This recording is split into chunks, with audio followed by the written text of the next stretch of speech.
जो कैसे हो आप सभी। आशा करती हूँ आप सभी स्वस्थ होंगे। चलिए आज की कार्यपत्रिका शुरू करते हैं। तो ये है हमारी कार्यपत्रिका संख्या 43 जो SCERT द्वारा दी गई है और कक्षा 5 के लिए है। यहाँ साथ में आप अपना सेक्शन लिखिए A, B या C, जो भी आपका सेक्शन है। आज दिनांक है 10 मार्च 2022। पठन अभियान का 8वां सप्ताह है जिसका थीम है सच्चाई का इनाम। यहाँ आपको अपना नाम और यहाँ पर अपने शिक्षक या शिक्षिका का नाम लिखना है। तो क्या है हमारा थीम? सच्चाई का इनाम। नमस्ते प्यारे बच्चों, आशा करते हैं कि आप सभी स्वस्थ और खुश होंगे। बच्चों, आप सभी जानते हैं कि सच बोलना कितना जरूरी है। हमें कभी भी सच का साथ नहीं छोड़ना चाहिए। आइए जानें कि बीना को सच बोलने का क्या इनाम मिला। क्या इनाम मिला देखिए। बीना 10 साल की लड़की थी। उसकी माँ उसे सदा सच बोलने की शिक्षा देती थी।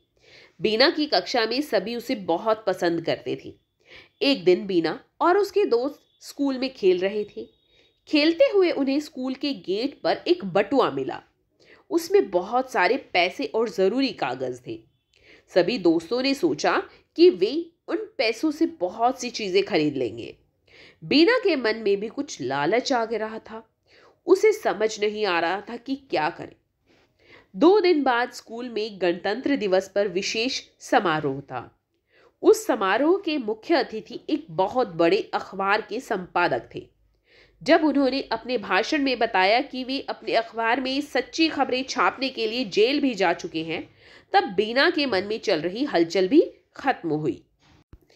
उसने स्टेज पर जाकर अपनी प्रधानाचार्य को बटुए के बारे में बताया और अपनी गलती की माफी भी मांगी। ऐसा करने पर सभी ने बीना को उसकी ईमानदारी के लिए शाबाशी दी। बीना को गणतंत्र दिवस पर सच्चाई और ईमानदारी का मेडल भी मिला। तो देखा आपने किस तरह बीना ने अगर सच बोला तो उसे इनाम मिला और मेडल भी मिला। इसी तरह हमें कभी भी झूठ नहीं बोलना चाहिए। और उस बटुए में क्या है, बहुत से पैसे थे, वो अपने पास रख सकती थी, लेकिन किसी के ज़रूरी कागज़ भी थे। और इस तरह से अगर हमें किसी की चीज़ मिलती है तो हमें वो ज़रूर उसकी वापस कर देनी चाहिए।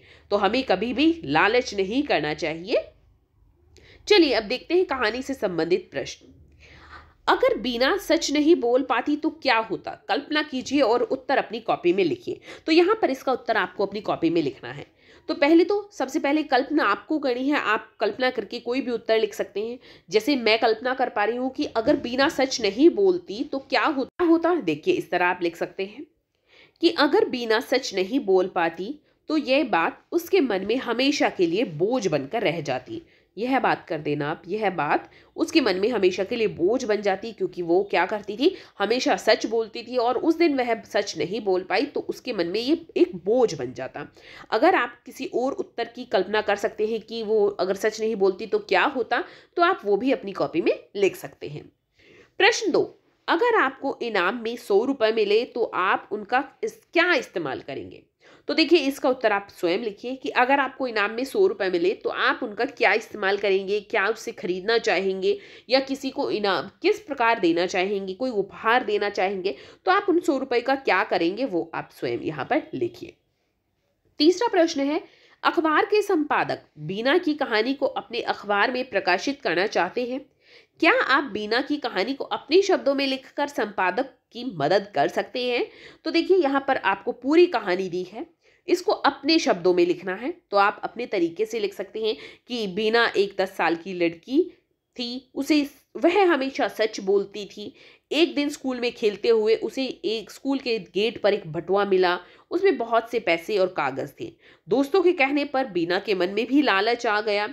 परंतु 2 दिन बाद क्या है, स्कूल के गणतंत्र दिवस के समारोह में उसे एक बड़े अखबार के संपादक के भाषण के द्वारा उसे क्या हुआ, मन में उसके हलचल हुई और उसने स्टेज पर जाकर प्रधानाचार्य को उस बटुए के बारे में बताया और उसने गलती भी मांगी कि क्या हुआ, उसने वो बटुआ पहले नहीं दिया और दोस्तों के कहने पर उसके मन में लालच आ गया ना, तो इसलिए उसने माफ़ी भी मांगी।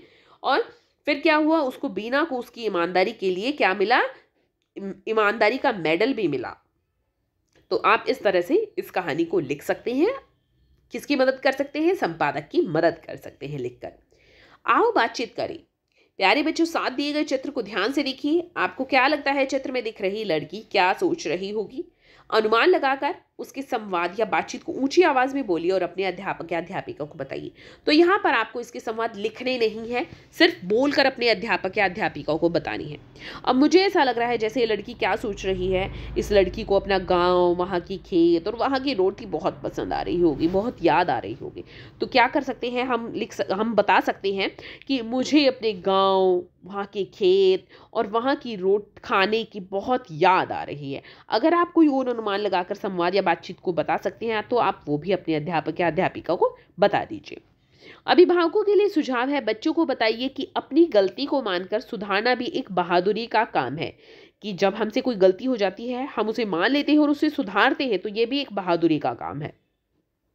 मुझे कमेंट सेक्शन में बताइए कि अगर आपको 100 रुपए मिलते हैं तो आप उनका इस्तेमाल कैसे करेंगे, क्या कार्य करके आप उसका इस्तेमाल करेंगे, मुझे कमेंट सेक्शन में ज़रूर बताइए।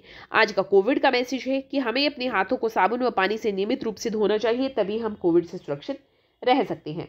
आज की ये वर्कशीट यहीं पर ख़त्म होती है। अगर आपको वीडियो पसंद आई है तो लाइक कर दीजिए, अपने फ्रेंड्स के साथ शेयर कीजिए और चैनल को सब्सक्राइब कर लीजिए ताकि आगे आने वाली वर्कशीट आपकी मिस ना हो और आप अच्छे से अपना काम पूरा कर सकें। फिर मिलते हैं एक नई वर्कशीट के साथ, तब तक के लिए अपना ध्यान रखना। धन्यवाद।